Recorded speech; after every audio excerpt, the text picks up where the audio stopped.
Olá pessoal, meu nome é Carlos Wagner, sou mediador de História no Polo de São Fidélis e junto do Matheus iremos falar nesta videoaula sobre Renascimento e Reformas Religiosas. Para acompanhar esse conteúdo pela apostila, basta você abrir aí a apostila de História, módulo 1, entre as páginas 30 e 35. Olá pessoal, como o Carlos já adiantou, chamo-me Matheus Moretti, sou mediador de História do Polo de Campos dos Goitacazes e na aula dessa semana a gente vai conversar um pouquinho sobre Renascimento. Mas antes disso, eu queria identificar para você que é super importante que você situe a videoaula dessa semana dentro desse cronograma de estudos que tem por objetivo contemplar as transformações pelas quais a Europa está passando a partir da crise do século XIV. É muito importante que você entenda que o Renascimento e as reformas religiosas contribuem enormemente para esse contexto, ao mesmo tempo que são reflexos dessas transformações. Vamos lá? Bom, o Renascimento, aqui na videoaula de hoje, é, antes de tudo, um conceito que serve para a gente analisar e pensar as práticas entre os séculos XIV e XVI na Europa, estabelecendo, sim, conexões com outros contextos históricos que se desenvolvem também em outras regiões. Então, nós vamos fazer essas conexões aqui ao longo da aula. Mas eu queria chamar a atenção de vocês para que a gente pense também em renascimentos no sentido plural da coisa. Renascimentos. E aqui, renascimentos em dois sentidos. Primeiro, no sentido conceitual. Renascimento é um conceito que vem sendo trabalhado e redefinido ao longo de várias gerações de pesquisadores do tema. Então, a gente não tem um único conceito puro do que seja o Renascimento. De modo que chegam para nós, você já deve ter ouvido alguma dessas afirmações, como o Renascimento colocou o homem no centro do universo, o antropocentrismo versus o teocentrismo medieval, de que o Renascimento colocou a razão versus a religião, a empiria versus a magia ou o paganismo. Essas questões são imagens sobre o que seja o Renascimento propriamente, nos séculos XIV a XVI. São narrativas que se constroem sobre esse período. E muitas das vezes elas operam dentro de dicotomias, de que é ruptura ou continuidade. Ou seja, agora se fala em razão e não mais em religião. A gente sabe que a história não é assim. A história é ao mesmo tempo mudanças e permanências. Mas a gente tem que entender que essas dicotomias também, muitas das vezes, projetam sobre o período medieval uma ideia bastante deturpada e preconceituosa. Um exemplo é de que, sendo o Renascimento trabalhado assim como uma época de que o homem está no centro do universo, a afirmação seguinte é de que o Renascimento é um momento de expressão da criatividade humana, como se a Idade Média fosse um período de amarras.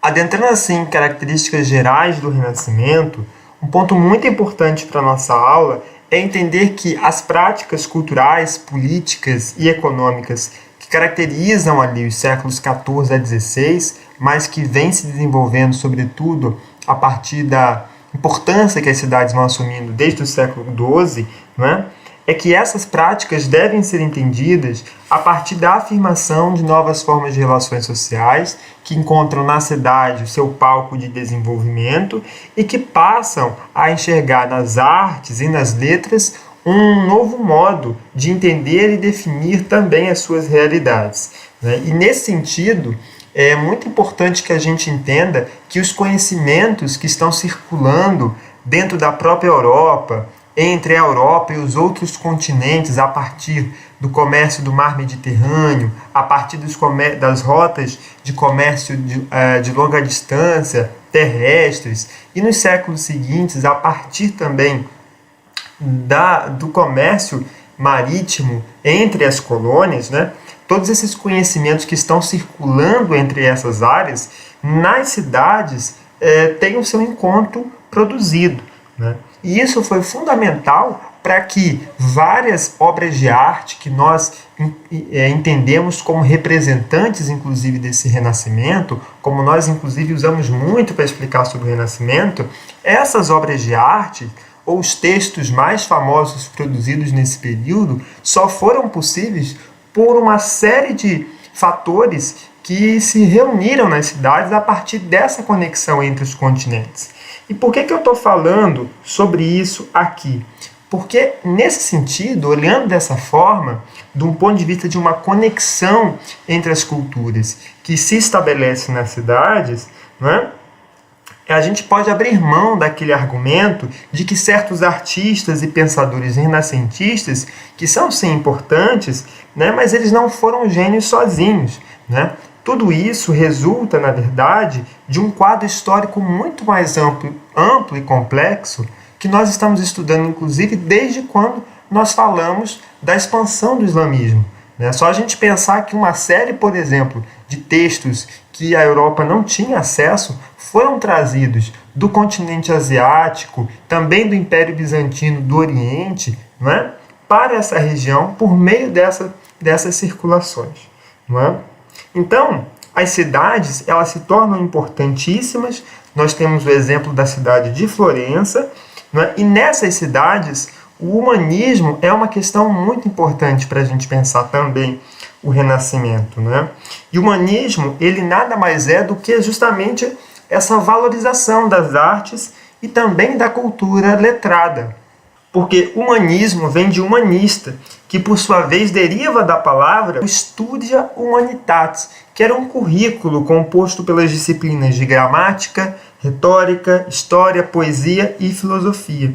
Quer dizer, assim sendo, o humanista era quem se dedicava tanto ao estudo como ao ensino dessas disciplinas, e que já estavam presentes nas universidades que surgem na Europa desde o medievo. A cultura humanista, quer dizer, o interesse por esses conhecimentos, pelas artes, né? Por essa cultura letrada e artística, ela não interessava só os humanistas que estavam dentro das universidades, né?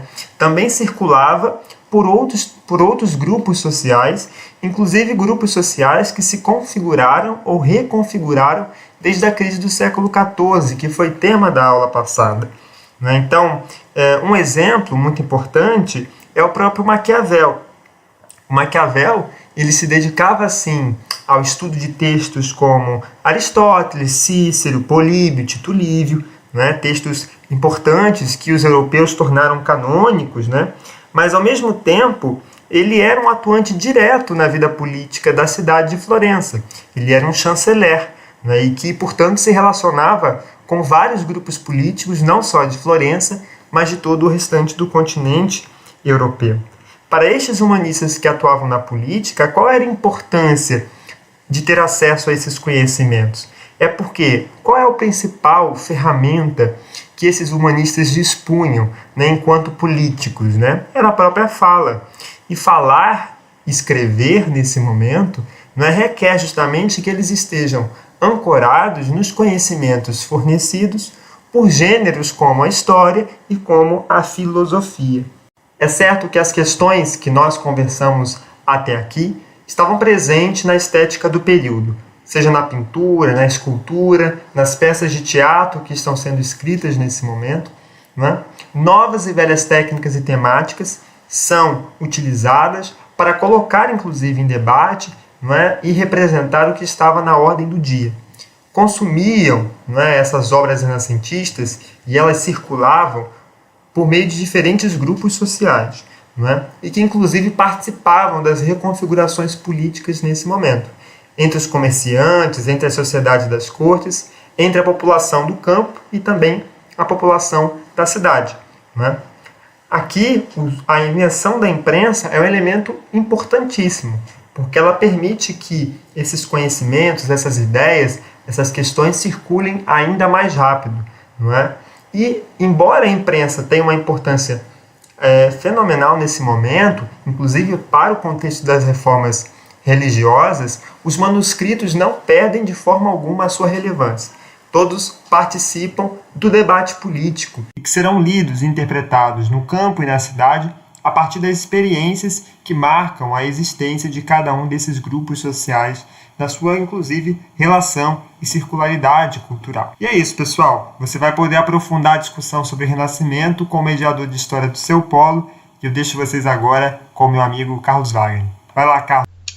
Isso mesmo, Mateus. Vamos falar agora sobre as reformas religiosas. Como já foi dito aqui, reformas religiosas e renascimento fazem parte de um amplo processo de transformações que a Europa está vivendo no século XVI.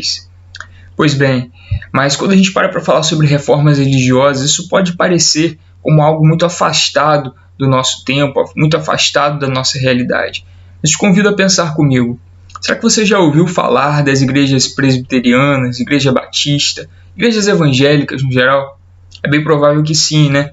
E essas igrejas evangélicas, especialmente as históricas, estão fortemente vinculadas a essas reformas religiosas aqui em sua origem. Se você for pensar na teologia calvinista das igrejas presbiterianas ou batistas, você vai remeter ao teólogo João Calvino, que foi um importante reformador nesse período aqui das reformas religiosas. Então, esse é um assunto que, enfim, está diretamente relacionado com a nossa conjuntura atual, né? Um ponto de partida para nós entendermos esse processo de reformas religiosas são as críticas, as contestações à autoridade da Igreja Católica. Desde a Baixa Idade Média, antes do século XVI, nós já tínhamos essas críticas acontecendo. A gente vai ver lá no século XIV, na Inglaterra, o John Wycliffe iniciando um movimento de fortes críticas a essa autoridade da Igreja e sendo condenado como um herege. A mesma coisa vai acontecer anos mais tarde, no início do século XV, ali na região da Boêmia, hoje República Tcheca, onde Jan Hus vai ser uma forte voz de contestação a essa autoridade. O John Wycliffe, na Inglaterra, vai encontrar proteção dos nobres, e mesmo depois de ser condenado como herege, vai ser mantido vivo. Mas o Jan Hus não vai ter essa mesma sorte e vai ser levado à fogueira, condenado à fogueira, à morte, por conta dessas críticas. Mas o que acontece no século XVI, gente, é que essas críticas elas vão se intensificar. E essa intensificação de críticas, a Igreja Católica vai promover uma grande divisão da cristandade. E essas reformas religiosas carregam consigo essa marca, a divisão da cristandade. A Igreja Católica deixa de ser essa hegemonia religiosa ali na Europa Ocidental. E uma consequência direta dessas reformas será o fortalecimento do poder dos reis. E isso acontece especialmente no caso da Inglaterra. Isso é muito claro no caso da Inglaterra, que nós veremos mais à frente. Essas reformas religiosas elas vão acontecer em diversas regiões da Europa, e cada região vai ter suas particularidades. Na região dos Principados Germânicos, nós vamos ter o que ficou conhecido como a Reforma Luterana, onde o monge Martinho Lutero vai ter grande importância, quando em 1517 ele escreve suas 95 teses, que são 95 críticas à Igreja Católica. Dentre essas críticas nós podemos destacar a crítica à venda de indulgências, que era uma espécie de venda pelo perdão de pecados, uma forma de comprar a salvação. E o Lutero vai dizer que não, que a salvação não vem por obras, mas ela vem exclusivamente pela fé. Logo, as indulgências seriam um desvio da doutrina no catolicismo.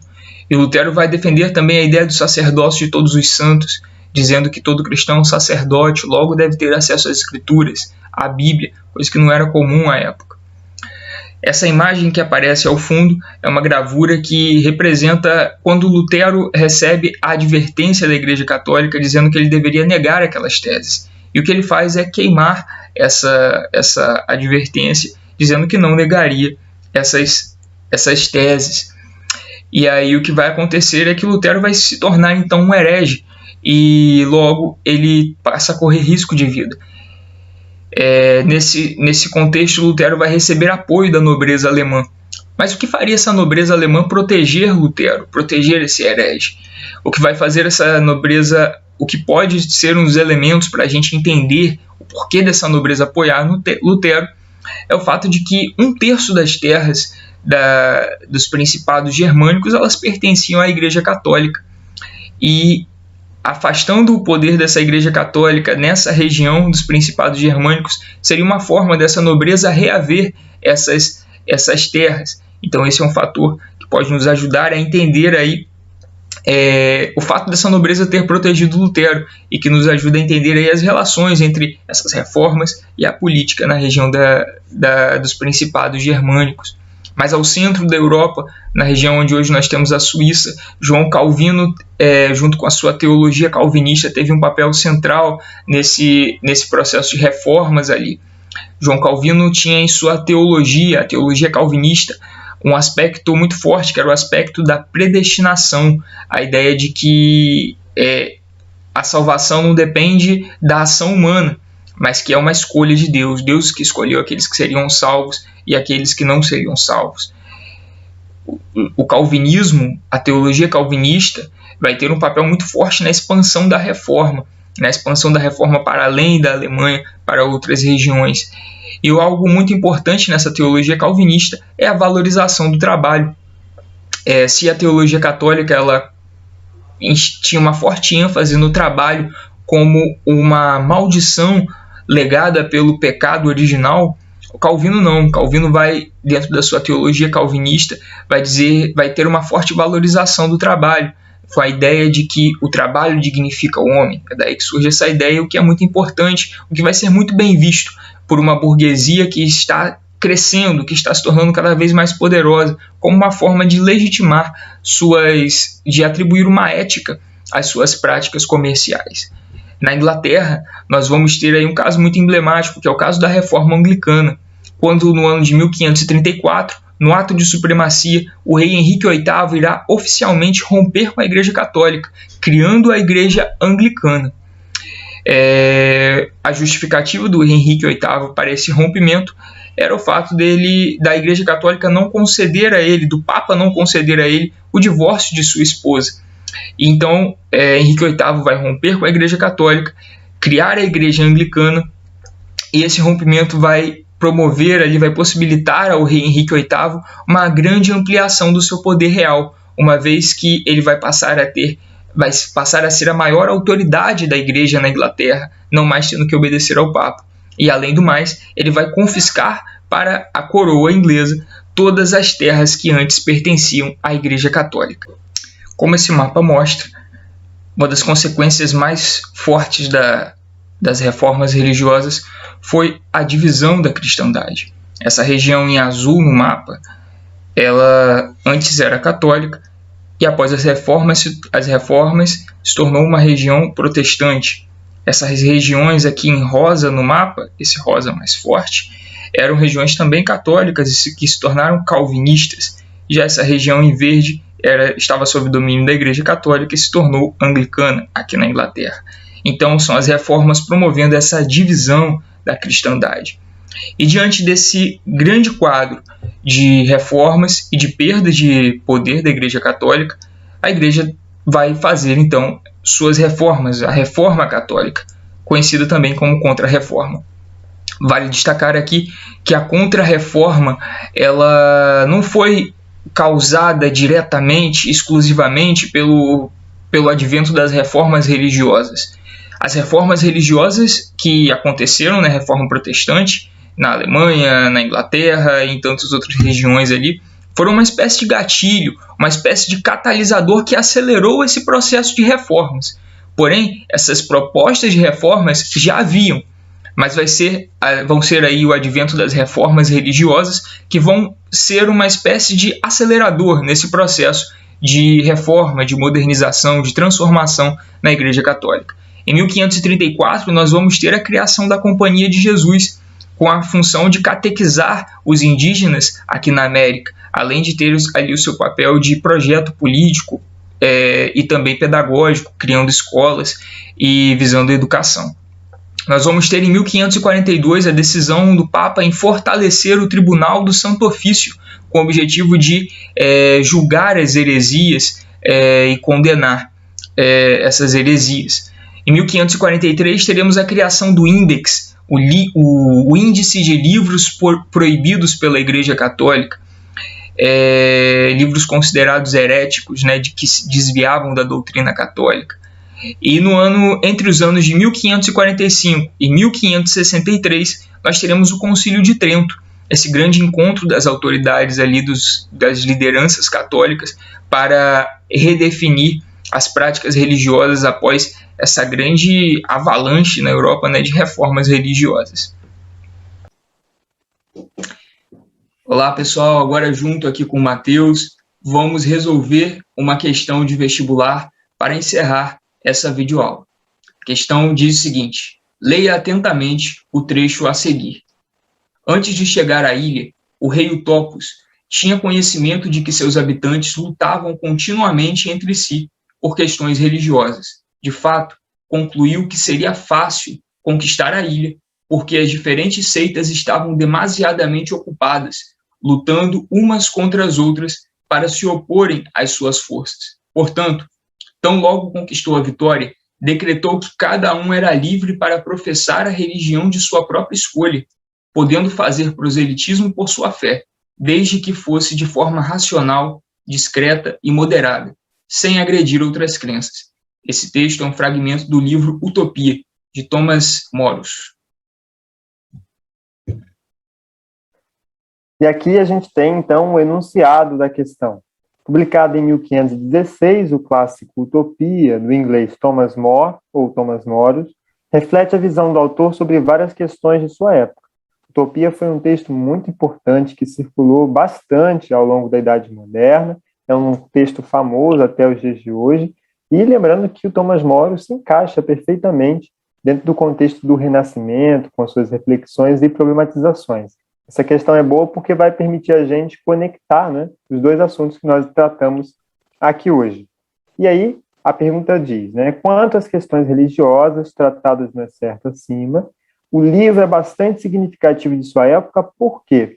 Antes de você ouvir a minha explicação e a do Carlos, pausa o vídeo, leia atentamente as alternativas, pense aí qual seria a sua resposta e volte aqui para o vídeo, beleza? Então vamos lá, né, pessoal? A letra A. A letra A vai dizer que na Europa apenas uma igreja existiu no século XVI, a Igreja Católica Romana. Portanto, essa postura hipotética seria ideal apenas para lugares com várias correntes religiosas.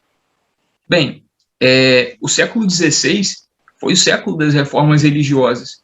Foi no século XVI que surgiu a Igreja Luterana, as igrejas de teologia calvinista, e que surgiu a Igreja Anglicana na Inglaterra. Então, Thomas Moros está escrevendo esse livro dele, esse texto, imaginando ali soluções para os problemas que o próprio país dele vivia, né, a Inglaterra. Então, essa alternativa aqui ela está errada. Vamos dar uma olhada aqui na letra B. A letra B vai dizer que na Inglaterra, a criação de uma igreja nacional, o anglicanismo, provocou profundos choques e perseguições aos cristãos católicos e calvinistas pela nova igreja fundada pelo rei Henrique VIII. Bem, a letra B, ela, de certa forma, diz o contrário da letra A, né? Ela vai mostrar que nesse período que o Thomas More escreveu, né, houve a criação de uma igreja nacional, a igreja anglicana, ou seja, a igreja católica não era mais hegemonia, e essa criação de uma nova igreja provocou profundos choques e perseguição religiosa ali no contexto da Inglaterra. Então, essa alternativa aí aparentemente está correta, né? Mas vamos olhar aí com o Matheus as outras alternativas para termos certeza. É isso aí. Bom, a alternativa C diz: estabelecer um modelo de comportamento que foi plenamente aceito na Europa quando surgiram as igrejas protestantes, o que impediu posteriormente os conflitos entre as crenças cristãs. Olha, o texto do Thomas More não impediu mesmo, não é? Os conflitos religiosos que se estenderam aí pelos séculos seguintes, no século XVI, XVII. Um exemplo muito importante são as chamadas guerras religiosas, que inclusive, né, vai ser tema de discussão de um outro pensador, um pouquinho mais à frente, que é o próprio Thomas Hobbes, que também se vê, né, diante desses conflitos. Então, essa alternativa C também está errada. Os conflitos entre as crenças cristãs se estendem e existem, independente da existência do texto do Thomas More. A letra D é definir uma forma de interação entre diferentes religiões, apaziguando os conflitos entre os cristãos, judeus e muçulmanos no Oriente Médio até os dias atuais. Ora, embora Thomas More fosse um homem muito erudito e que tem no seu livro referência a diferentes questões, a diferentes culturas, né, essa alternativa foge do escopo da pergunta e do tema tratado pela questão, né, e também né, mais uma vez toca no apaziguamento dos conflitos, enquanto a gente sabe que os conflitos eles se acirram, na verdade. Então, por esses motivos, as questões, as alternativas C e D também estão erradas. E aí, Carlos, então é a letra B mesmo, né? O que nos resta é a letra B, letra B de bola, alternativa correta dessa questão. Bem, pessoal, encerramos aqui essa videoaula, falando sobre reformas, sobre renascimento, e desejamos bons estudos aí para vocês. Um abraço. É isso então, pessoal. Obrigado, Carlos. Bons estudos aí nos polos de vocês. Eu desejo uma ótima conversa com os mediadores de história. Tchau, pessoal.